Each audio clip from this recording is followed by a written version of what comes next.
what the Emergency Act means is that if a trucker does not comply with the order, two things can happen. They can have their insurance suspended and they can have their commercial bank accounts frozen.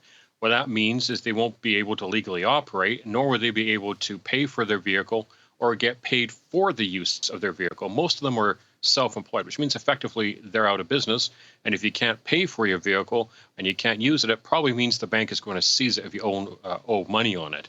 The Deputy Prime Minister, Chrystia Freeland, who is also a finance minister and a former journalist, also made a major announcement that all crowdfunding platforms, which have been used by the protesters, such as GoFundMe and recently Give Send Go, must register with the Canadian government's financial tracking service called FinTrack.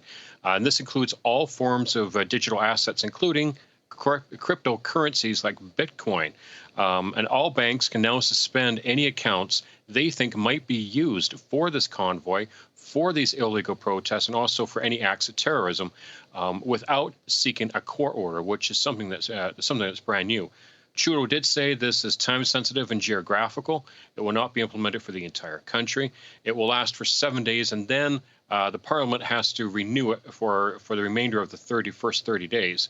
Trudeau's in a minority situation, but he does have the support of one of the opposition parties to let it pass if need be.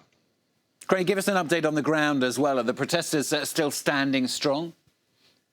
They are in multiple places across this country. We can start in Ottawa.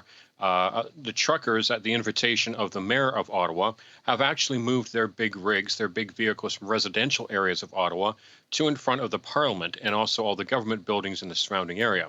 Now, that gives the residents a lot more peace of mind, but it does create a problem in that you have a lot of big vehicles in a tighter area, which might make any enforcement action like towing or anything like that a lot more difficult. We still have 3 border crossings closed across Canada.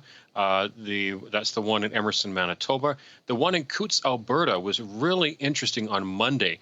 RCMP, the Royal Canadian Mounted Police, raided part of that blockade, arrested 12 people, and found 13 long guns like rifles and shotguns, handguns, multiple types of sets of body armor, a machete, ammunition, and high-capacity magazines.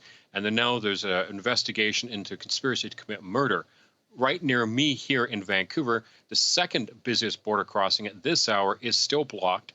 Just check the webcams. There are a lot less protesters there, but that border crossing with Washington State is still closed. And that's a major route for commercial traffic coming through the Port of Vancouver, which is one of the busiest on the west coast of North America.